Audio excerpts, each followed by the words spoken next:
Desa Manuabe, sebuah desa di bagian Bali Tengah.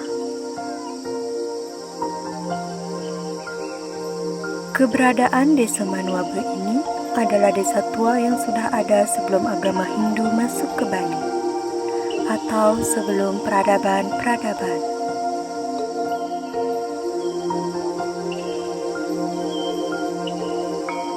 Sebelum namanya desa Manuabe, desa ini disebut dengan desa gunung, di mana beliau atau sang Brahmana belum menuju ke desa tersebut.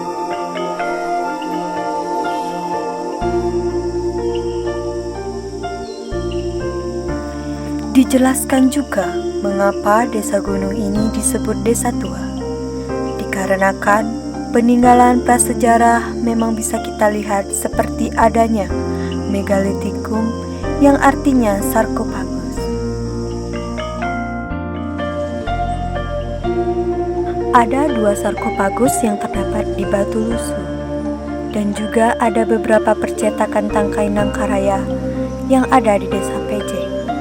Dikarenakan ada kesamaan tangkai seperti di desa Pejeng, Nangkarayanya, dan di desa Manuabe percetakannya. Di desa Manuabe Kendran ini ada sebuah pura yang memiliki sejarah menarik dan masih belum banyak yang mengetahui tentang keberadaan pura ini, yang disebut dengan Pura Griya Sakti Manuabe.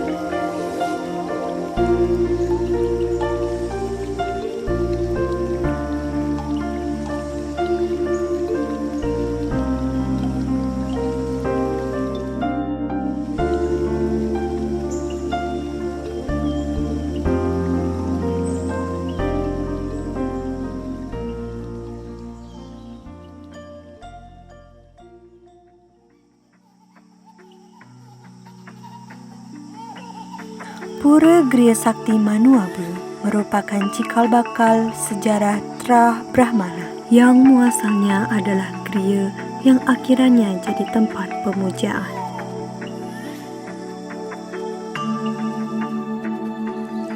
Pura Griya Sakti Manuabe terletak di Desa Pekraman Manuabe, tepatnya di Banjar Takas, Desa Kendran, Tegalalang, Gianyar, Bali. Sekitar 17 km dari kota Gianyar atau 32 km dari kota Denpasar.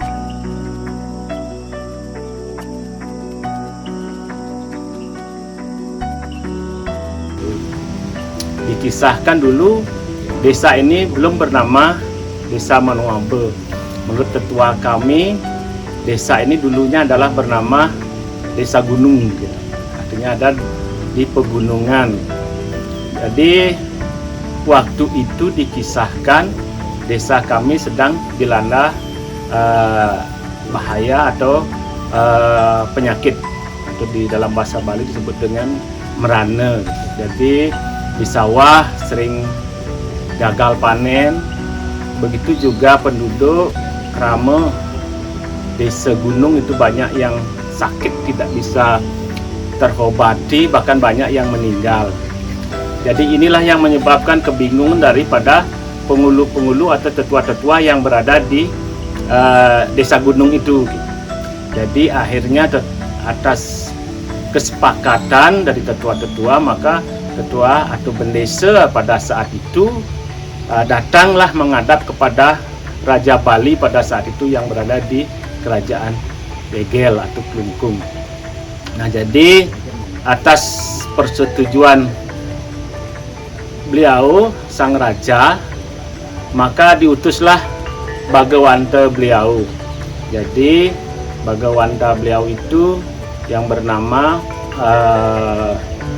Ida Peranda atau Brahmana Nyoman Burwa. Jadi beliau itu disuruh untuk datang ke Manuabe untuk menyelidiki apa sih yang menyebabkan atau untuk menyelamatkan daripada desa adat Manuabe dari mara bahaya. Seperti umumnya pura-pura yang ada di Bali, Pura Griya Sakti Manuabe dibagi menjadi beberapa bagian atau mandala, yaitu Utamaning Mandala atau Jeruan, Madyaning Mandala atau Jambi Tengah, dan Nistaning Mandala atau Jaba Sisi.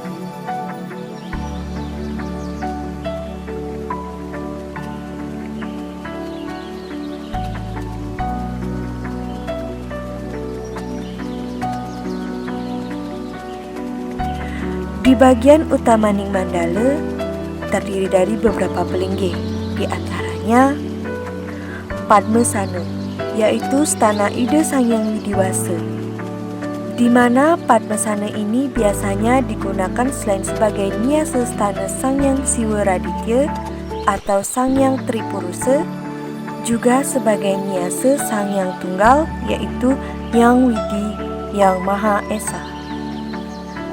Berikutnya Gedong, yaitu sebagai stana Ida Betara Sakti Manuabe. Gedong ini berfungsi sebagai tempat khusus untuk memuja Ida Sangyang Widiwasa dalam manifestasinya yang diberi gelar Ida Betara Sakti Manuabe. Berikutnya Pawedan atau Pengaruman. Pawedan yaitu bangunan yang berfungsi sebagai tempat para sulinggih memimpin upacara dan tempat siwa krana atau alat-alat memuja Ida Betara. Selanjutnya adalah Pelinggih Ida Betara Ratu Gede. Palinggih Ida Betara Ratu Gede adalah tempat pelinggih atau datangnya Ida Betara Ratu Gede pada saat odalan besar. Palinggih Ida Betara Ratu Gede yaitu pertapaan Barong dan Rangda. Berikutnya Pawedan atau Pengaruman.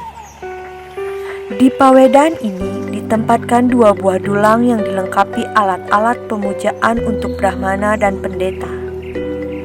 Di bagian Pelinggih Tetekan, menurut keyakinan Krama Pura Griya Sakti Manuabe, Pelinggih Tetekan ini adalah tongkat beliau Betara Sakti, yaitu sebuah moksa yang ditancapkan di Pura Griya Sakti ini, sehingga menimbulkan sebuah taru yang disebut dengan Taru Kemuning. Berikutnya adalah di Madya Mandala. Di bagian Madya Mandala terdapat pelinggih 2 buah apit lawang yang terletak di depan candi dan bentar Balai Angklung, dan beberapa pelinggihnya seperti Balai Pasantian. Di bagian Balai Pasantian ini berfungsi untuk menempatkan gong dan juga sebagai tempat untuk mentetabuh serta pelaksanaan kegitaan yang mengiringi jalannya upacara yang ada di Pura Griya Sakti Manuabe. Balai Pesandekan. Balai Pesandekan adalah sebagai tempat beristirahat sementara para sulinggih atau tabuh sebelum persembahyangan dimulai. Berikutnya adalah Nistaning Mandala. Di bagian Nistaning Mandala terdapat pelinggih seperti Palinggih Ratu Gede Macan. Palinggih Ratu Gede Macan adalah penunggu atau penjaga Pura Griya Sakti Manuabe. Nah, jadi Pura Griya Sakti Manuabe ini, kalau kita runut dari cerita-cerita mitologi tadi, maka pura ini termasuk Pura Dangkayangan. Mengapa disebut dengan Pura Dangkayangan? Karena keberadaan pura ini masih ada kaitannya dengan perjalanan Maharsi, yaitu Dangyang Dwijendra, karena yang disungsung di sini, yang berstana di sini Pura Griya Sakti ini adalah cucu dari beliau Dangyang Dwijendra. Dangyang Dwijendra mempunyai beberapa putra, diantaranya adalah Brahmana Ler, dan Brahmana Ler inilah yang menurunkan peran Nyoman Buruan. Artinya peran Nyoman Buruan yang berstana diki adalah yang disungsung di Pura Griya Sakti Manuabe. Nah, jadi itulah mengapa jadi desa gunung ini dikatakan desa Manuabe. Jadi karena stana daripada Ida Brahmana yang Manuabe itu sendiri gitu. Nah, itulah sekelumit tentang keberadaan daripada desa Manuabe atau Desa Adat Manuabe dan sejarah dari Pura Jaya Sakti Manuabe. Nah itu kami sampaikan itu berdasarkan mitologi yang diyakini oleh kerama kami yang ada di sini atau tetua-tetua kami yang ada di sini. Itu bisa yang sampaikan, mungkin sudah tentu banyak kekurangannya karena mengingat ini adalah sejarah dan kejadian itu sudah jauh berlangsung, sedangkan kami adalah masih sangat muda sekali. Untuk itu kesalahannya kami mohon maaf yang sebesarnya kami tutup dengan satu